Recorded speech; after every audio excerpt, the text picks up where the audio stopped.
This video is brought to you by BetterHelp. Two things have dominated my adult life, besides a losing fight against male pattern baldness and high cholesterol: comedy and philosophy. Nothing brings me joy like figuring out what Hegel was saying about the dialectical unfolding of consciousness, or watching Melissa McCarthy take a dump in a sink. No, Megan, no, look away! And it was these twin passions that actually brought me to Wisecrack back in 2017, when I was introduced to the team as a philosophy PhD who also does weird improv.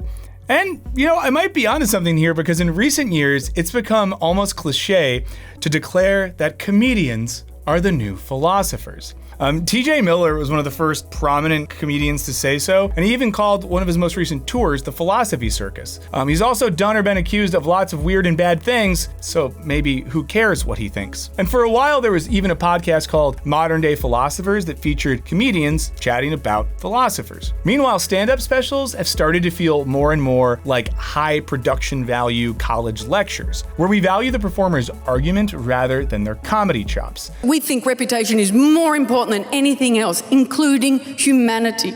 Some people refer to these specials as producing clapter rather than laughter. And comedians regularly remind us their job is to push boundaries and offend our sensibilities and overtly confront social and political issues. If you're watching Seinfeld right now on Comedians in Cars Getting Coffee, I think in 50 years, we'll look back and say he was a philosopher, not a comedian. Oh, I understand. I fully think, and he's a craftsman too. Now, you might think that I would love this, as it would allow me to easily rebrand myself as a philosopher comedian, a professional title that would feel way more impressive than, hey, are you that guy from Wisecrack? That happens. Sometimes people say, hey, it's Wisecrack guy. Hey, are you Wisecrack guy? But it's like, I have a name. But in reality, I'm skeptical of the idea that comedians function like philosophers. And I even worry that there's something dangerous about equating folks meant to seek truth, justice, and the good life with people who at the end of the day just really want to make us laugh. Like, in your head, is from your dad's jizz. Like, how could something so dumb make something so smart, So why do we want our comedians to be philosophers? Is this asking way too much of them? Are comedians simply filling a void left by a lack of true public philosophers? Or do they actually aspire to be Aristotle, but with a vicious satirical edge? Let's find out in this video, where we try to figure out if comedians are our new philosophers. Okay guys, before I keep going, I want to stop and thank this video sponsor, BetterHelp. If you've experienced anxiety, depression, or just felt a little bit overwhelmed lately, BetterHelp is a resource that can help you feel better. And as someone who has struggled with depression, I know that going to therapy can be a really big help. It can allow you to work through stuff, be a happier person, live a better life. So, your friend Michael says, 2 thumbs up to therapy. BetterHelp's network of more than 30,000 therapists are ready to listen to and help you. After taking a brief questionnaire, you'll be matched with a therapist whose expertise fits your unique needs. And thanks to BetterHelp's remote model, you can work with a therapist whose skills might not otherwise be available in your area. You can message your therapist at any time, and you'll receive timely and thoughtful responses. Plus, you can schedule your choice of phone or video sessions to receive counseling in real time. And in the event that you and your therapist aren't a perfect match, it's totally fine, because you can easily switch to a new one for no additional charge. So join the more than 2 million people who have taken charge of their mental health with BetterHelp by visiting BetterHelp.com/Wisecrack. Or you can just click the link in the video description. When you do, you're going to get 10% off your first month. That's BetterHelp.com/Wisecrack. And now, back to the show. Now, before we decide if Bill Burr should be Oxford's next chair of metaphysics, it helps to see what some notable philosophers have thought about comedy. Because while comedians might be excited to become the philosophers of late-stage capitalism, it's so funny. A comic's brain is so different than a pedestrian's brain. And I can't help. Pedestrian is so funny, by the way. Oh, like saying that. I said to a woman the other day. It's better than civilian. Yeah. That drives me crazy. It's like, we're not in the armed force. Let's relax. Historically, a lot of philosophers haven't wanted much to do with them. For Plato, philosophy's first alpha, comedy could, at times, be evil. He thought that far too often when people laugh, they're doing it at the expense of those they look down upon. Sort of like bicoastal comedians who make hack jokes about how Southerners are all hicks who kiss their cousins or something like that. The grammar's horrible, but it's still beautiful. It's no, because the sentences don't really make sense. It'd be like, y'all ain't never done gonna see none of them out, and it's like that's not English. Your autocorrect is broken. I don't know what that is, but it's beautiful. In Plato's ideal state, comedy would not be encouraged as it would lead to ignorant and untrue representations of society. Aristotle had a similar take, warning that laughter can often be the product of mockery. For both these philosophers, comedy was too often a matter of punching down. And a quick note here, most early philosophers defined their field as the pursuit of wisdom, with the aim of becoming more virtuous, creating a just society, and understanding truth and goodness. We did a whole video on this last year, so if you want to pause here and check it out, more clicks for us, so no complaints. Later, notable colonialism apologist Hobbes and Locke agreed that comedy was largely condescending, endorsing what would become known in the 20th century as the superiority theory of comedy. So for many philosophy heavyweights, comedy was both an excuse for mockery and cruelty and a way to obscure important aspects of reality. To return to our big city comic mocking rural America, we could see how this belittles people for laughs and also obscures the social and material conditions of rural America, producing a representation that is fundamentally untrue. Now, one of the first philosophers to take humor seriously was my guy, Soren Kierkegaard, who thought that there were 3 existential stages to life. The first was the aesthetic stage, where we find meaning in pleasure. Then we have the ethical stage, where we find meaning in having a strict, logical ethical code. And then finally, the religious stage, where we take a leap of faith and sort of take responsibility for ourselves. He also believed that between each stage lies a particular transition or mood. Now, between the aesthetic and the ethical, we have irony. And between the ethical and the religious, we get humor. Now, as Kierkegaard sees it, the absurdity experienced by the person who tries to live life wholly by strict ethical guidelines, basically trying to treat existence like ethical math, leads them to see humor after they realize existence isn't designed like a video game. Much like the structure of a good joke, this is the type of humor that emerges when what we expect to happen is different from what happens. Sort of like when I expect a character on a show to leave the dating reality program he's on, but instead he fights to stay there so he can keep using the zip line. All you do all day is go on the zip line.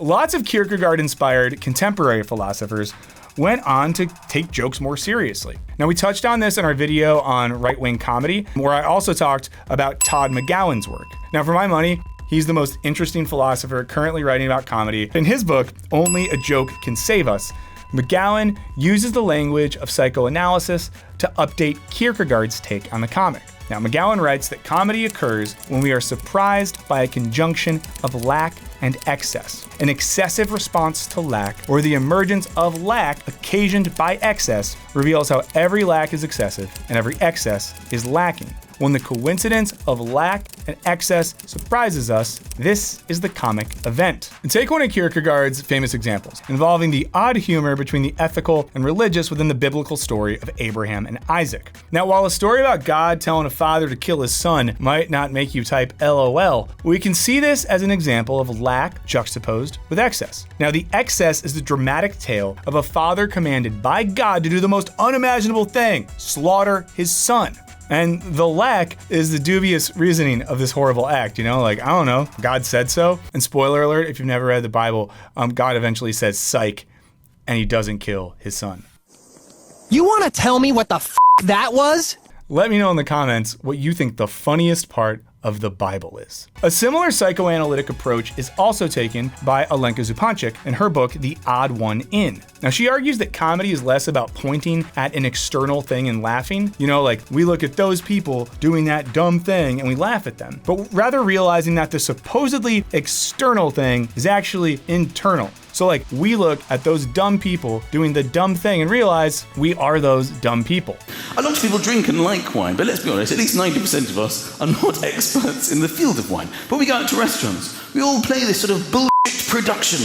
She writes, in other words, the real exposed by comedy is usually not the real of what happened, but the structural real or impasse, the suppression of which constitutes the very coherence of our reality. By ignoring the real of what happened, comedy succeeds in displaying the crack in the midst of our most familiar realities. And this is the real core of comedy. Yeah, we're all trying to find the guy who did this and give him a spanking. To simplify this a bit, she's saying that comedy isn't pointing out weird or incoherent things that happen against our otherwise stable reality, but rather that the logic that structures our reality itself is weird or incoherent. There's a backup at the factory, and that blows my mind because it's the Adderall factory. I just can't process it. Like, I could understand if it was the Xanax factory, but the Adderall factory, I feel like the only issue should be overproduction. And because we usually ignore the contradictions and incoherencies in our reality so that we can just function in the day-to-day, those moments of realization make us laugh. This connects to Kierkegaard's read on things, as the ethical stage of existence involves us trying to make sense of reality with a strict set of logical guidelines, where the transition to the religious stage involves realizing that this reality actually just makes no sense sometimes. You have to have flowers at your wedding? Because what better way to symbolize marriage than by having something beautiful slowly dying on every table? Now, plenty of writers and philosophers have seen this connection. As J.P. Pereira writes, there is a tight kinship between comedy and philosophy. When they operate at the highest level, they are both critical, destabilizing activities that seek to speak the truth that lies hidden in the falsehood of received opinion. In fact, the Comedy Club is one of the cultural places where the spirit of philosophy is most alive today, perhaps more alive than in the universities. Now, while the Comedy Club as the new Athenian Academy feels like a stretch, he's not wrong that comedy clubs can be spaces of truth-speaking and political critique. In fact, just recently I was telling some colleagues about seeing the first sketch show that the Second City in Chicago put on after 9/11, and how my 17-year-old brain was just blown away that you could do comedy about such a major tragedy and somehow make it both really funny and really smart. Honestly, seeing that at the time I did might be the reason I am this way. And this brings to mind the early Greek philosophers, who would just walk the streets teaching anybody who would listen, all the while antagonizing politicians and the wealthy and critiquing dominant social and religious values. Now, the OG wandering philosopher, Socrates, did such a good job at corrupting the youth that they killed him. And a bunch of well-off kids following around a kooky old dude who spouts off critiques of their parents' beliefs isn't all that different from me returning from that Second City show to inform my dad that the disgruntled comedians told me that America's response to 9/11 was really Islamophobic and that our president was currently a cowboy idiot. Dad didn't love it. And it's just like, sorry you hate comedy, Dad. Following this, we might reasonably conclude that if one of the primary aims of philosophy is making us aware of and exploring contradictions between the way we think the world is and the way the world actually is, and if comedy is structurally set up to do that in an accessible and entertaining way, then maybe comedians can, to some extent, be considered philosophers. So next time I'm tempted to pick up a book by Judith Butler or Richard Rorty, I'm just gonna put that thing down and instead go to Connor O'Malley's YouTube channel because it's basically the same thing, right? You must create a new branch of the military called the Positivity Force. A billion-person army deciding to jerk off like they just got divorced. Okay, not quite. Because to act as if the early 2000s main stage cast at Second City was somehow the equivalent of Socrates risks a false conflation that misunderstands the social functions of both comedy and philosophy. Pereira helps outline the importance of this distinction by using the example of the jester, whose ability to use humor to critique the powerful and the rich right in front of their faces arguably towed the line between comedy and philosophy. But it's a bit more complicated. As Pereira writes, the king wants some of the discontent of the people to be expressed openly, releasing built-up tension and ensuring that said discontent will not burst in actions that could really undermine his position. The jester is his means of doing that. When we, the public, laugh at the king, our laughter is also an expression of his power. He wants us to laugh so as not to act. It is then his laughter grafted onto our faces. When we laugh at the king, it is actually the king laughing at us. Now, this isn't to say that the jester is willingly serving the purposes of the king, but he's filling a social function that does ultimately affirm the king's power. It's like one of the more brutal White House Correspondents' dinners, where someone like Stephen Colbert uses satire to just eviscerate President George W. Bush, and we can't believe that he got away with it. But of course, no amount of top-level comedic barbs could get the troops out of Afghanistan. Bush remained president, and Colbert went on to become a well-paid and respected late-night host. And all we got was to blow off a little bit of steam. And this is the false sense of subversion that the figure of the jester creates. When we laugh at their jokes, we feel like we're occupying a critical space, and that for once, someone is telling us the truth. But this is a feeling of subversion and not much more. This helps us see why the jester is ultimately distinct from the Socratic figure. While the jester gets his laughs and then enjoys his seat at the king's table, Socrates overstayed his welcome after his provocations stopped being entertaining. While the jester is invited back to perform the same function at the next royal event, Socrates is invited to his trial and sentenced to death. And I want to be totally clear here, in a contemporary context, universities can also have a sort of royal function, in so much as philosophers have to appeal to funding bodies and administrators to get their jobs. I mean, this is something I used to have to do when I was a professor. You apply for funding grants, but you have to think, how does this apply to the business sector, to the private sector? How will it make administrators happy? So even while you can, I guess, teach whatever you want, there is that element of pleasing the king to keep your job. We can see this sort of distinction at play in the very structure of many excellent philosophically inclined jokes, like this one from the Lucas brothers. We study philosophy, you know, and it wasn't many black people studying philosophy. It was 3 of us. Only the 3 other of dude us. was Troy. Now, they bring up a super important debate between rationalism and empiricism, setting up a moment where their classmate Troy stands up and asks, One of the most profound questions I think we've ever heard. He was like, what the fuck am I gonna do with this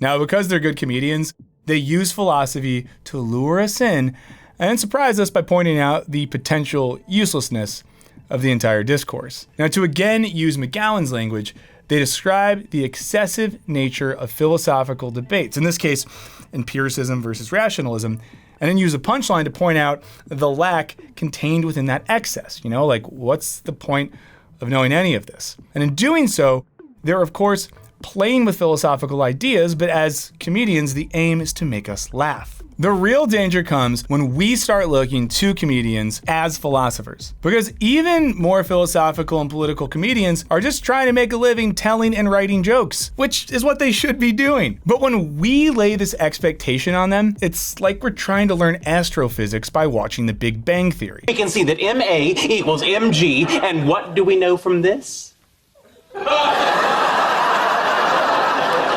The laughter we get through comedy can offer both release and catharsis, and we walk away feeling a little lighter. However, when encountering big philosophical ideas, we're often left with more questions and existential concerns than we are joyful chuckles. But if we acknowledge and understand the difference between comedy and philosophy, we can gain a better appreciation for what comedy does, and how at times it really does overlap with the aims of philosophy. If I kill Hitler, will there even be reggae? Did I create a time paradox? Now, it's a mistake to think of comedians as philosophers because comedy, which is a form of art, and philosophy, a form of intellectual inquiry, have different aims, right? Comedians are artists using humor to entertain audiences and explore ideas and emotions. Philosophers are teachers and writers seeking out wisdom and truth, often for the sake of transforming themselves and the world. While comedy clubs and improv theaters can be spaces for collective catharsis, where performers use humor to point to ugly and absurd truths, allowing us to turn to our neighbor and say, "Oh my God, she's so right." That's what true love is. It's not sexual jealousy or shared Facebook profiles. Who are those psychopaths? It's just looking into someone's sleeping face and thinking, I hope I die before you. This is different than a philosopher using those same contradictions as a starting point to explore ideological structures and their deeper meanings. Psychoanalyst Mladen Delar argues that laughter is a condition of ideology. It provides us with the distance, the very space in which ideology can take its full swing. It is only with laughter that we become ideological subjects. It is only when we laugh and breathe freely that ideology truly has a hold on us. As Zallar explains, this ideological laughter can end up eliminating the need for the non-ideological means of outside constraint. In more simple terms, comedy creates a space for us to laugh at the absurdity and horror of our reality without pushing us to challenge the very ideological structures that sustain this reality. This then allows us to participate in a space of collective critique, but the space is ephemeral. When we leave the club, we go right back to existing by the logic of dominant ideology. Inside the space of comedy, I laugh at the comedian pointing out the soulless dehumanization we all experience under neoliberalism, but once I get home, I go back to my role as a passively compliant neoliberal subject. And to be clear here, it's not the job of the comedian to start the revolution, right? We are the ones making the mistake when we expect them to be our philosophers. They didn't ask for this, except for the couple that did, but they all suck, so it doesn't matter. But what comedy can do, and which all good art is capable of doing, is helping to shift our consciousness to being more aware of things going on in the world. I've been going all over the UK doing that, going, the world is pretty much unanimously. People are like, it's shit. And then I was in America, I did a show in America, and I went, the world is silence, and then one woman just went, ending. And realizing that the ironies and contradictions we laugh at might be features of reality rather than bugs. Feminism for men! Yeah, sorry ladies, you know. But like for real, sorry. And this shift in consciousness might stick with us even when the Netflix special ends. You might get home from seeing Sarah Sherman do a ripping set. Best trust fund kids posturing as artists are ruining predominantly black neighborhoods with artisan kombucha shops.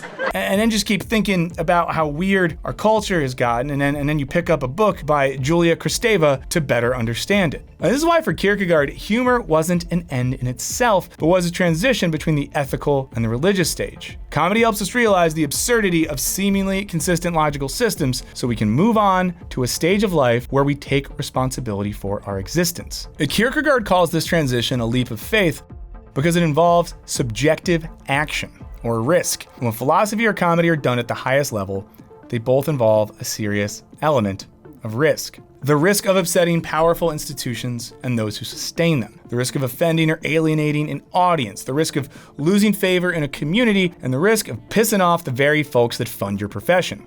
And while they might not share the exact same end goal, both philosophers and comedians engage in this type of risky behavior. So even if comedians aren't technically philosophers, and philosophers usually aren't very funny, they can still share this common conceptual structure. So it turns out that TJ Miller, famous for beating up an Uber driver and getting fired from a sweet gig voicing anthropomorphic mucus, was wrong all along about everything, but especially the comedians need to be our new philosophers. But if your favorite comedian can help push you to think philosophically, and if your favorite philosopher can help you think deeper about comedy, well then it looks like I still have a job. But hey, what do you guys think? Are comedians our new philosopher kings? Should we trade in our books for comedic podcasts? Or is there still space in our society for crusty old philosophers? Let me know what you think in the comments. A huge shout out to all of you for being here. I know there's so many good videos on YouTube these days, guys, so many. And the fact that you chose to be here with us means a lot. And thank you for commenting, subscribing, ringing bells, all those things. They really do help us a lot. And an extra special shout out to our patrons. Now there's a link in the description to our Patreon page. Our patrons support us directly. It helps us a lot. They get videos early without ads. They get on our Discord server. And this year we're rolling out a lot of new features and tons of extra content on our Patreon. So if you're interested in more of that, and especially if you're interested in both more of the deep philosophy stuff and more of the casual funny stuff, a lot of that will be on our Patreon. So I encourage you to check it out if you can. If you really want to be there and you can't afford it, let me know and I'll sponsor a couple of you. Only a couple, because I'm pretty broke too, but I'll do it. So check out the link right there in the description. In the meantime, sometimes just turn your brain off and just laugh, guys. It's fun. It's fun to laugh sometimes. I'll see you later.